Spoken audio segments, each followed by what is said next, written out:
What is one way you used to look at the Quran that you now look at differently? I'll go first. I used to think that the descriptions that Allah gave of human beings were admonitions or absolutes. For example, the human being was created in haste, or a lot of human beings are ungrateful, or the human was created in constant struggle. I used to think that those were admonitions, but the more that I thought about it and the more that I read about our potential as human beings and what Allah wants from us, the more I realized that there's no way that we could be blameworthy for those traits, because we were created that way. Allah literally tells us that's how He created us. So the first step would be to not assign blame to ourselves for having those traits, for those attributes. The second is to realize that we are finite human beings and that without the help of God, we are incapable of overcoming those traits. And the third is to look at it as an invitation, that those are traits that we can surpass. They're base traits that we can overcome, that we can rise above. For example, if you look at a child has so much potential, so much energy, so much drive, but if it's not directed the right way, it could, there's equal potential to go the opposite direction. So it's literally a description for how we are, a manual almost. Like, this is how you were created, this is what you can do to fix it. Not to fix it, because it's not something that, of course, God does not make mistakes, right? So we can't say fix it, but to rise above, because the nafs is very much, wants to stay low to the dunya. But we have that potential because Allah created us to rise way above that. And we have examples for that. We have examples of people that don't discipline themselves and can go downhill. And we also have people, the best of people, that are examples that God gave us in the Quran of our prophets who were able to rise above that. And of course they are prophets, but it's also a lot of normal, regular human beings can have a lot of those very positive attributes. And of course the best example for us is our Prophet Muhammad sallallahu alaihi wasallam. So now I look more at the attributes of people who Allah does love, the muhsineen and the muttaqeen, and I see those, although they are nouns. Muhsineen means people who do good, and muttaqeen are people who are aware of God watching them. They have taqwa. Those are nouns, but I look at them as also actions.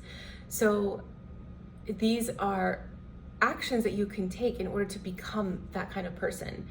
So these are not fixed descriptions of human beings. These are invitations to rise above that, because Allah has honored us so much that that's not all we are. We are not our nafs. We have potential to rise way, way above that.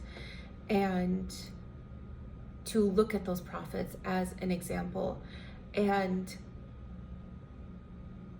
one of the most interesting things that I've realized in my life so far is I used to really, really look up to successful people in the terms of just their character. And it's so interesting because some of those people that have reached worldly success actually got there because of their character. Like, okay, there's the people that are rich because of how they look, or because they're in the movies, or because they're pop stars, or whatever. I don't think I've ever really looked to them as examples.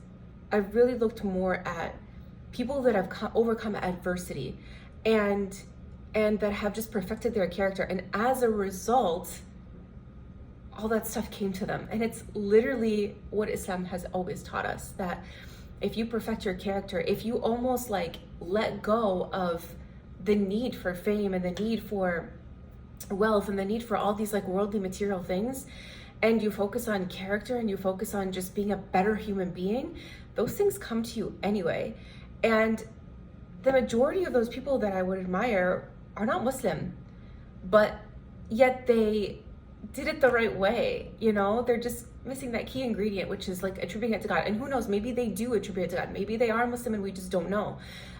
Maybe they're just not outwardly Muslim, but there's a reason that caught my eye, because it's really about perfecting who you are, overcoming your low base desires and rising above them and disciplining yourself, and just believing that you're created for so much more than just to eat and work and sleep and socialize and you know, all those things that, you know, we all need and want, but there's so much more.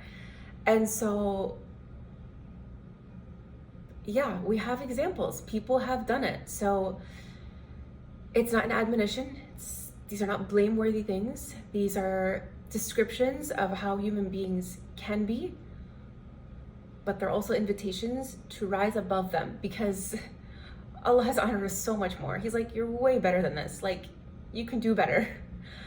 And here's how. And the Quran tells us how and gives us examples for how. So I'm excited to just continue reading and learning and looking up to people who have been able to do it. And no matter how slow it feels like no matter how slow the progress feels like, to know that we were created in haste and that we want things quickly, and that is not our fault.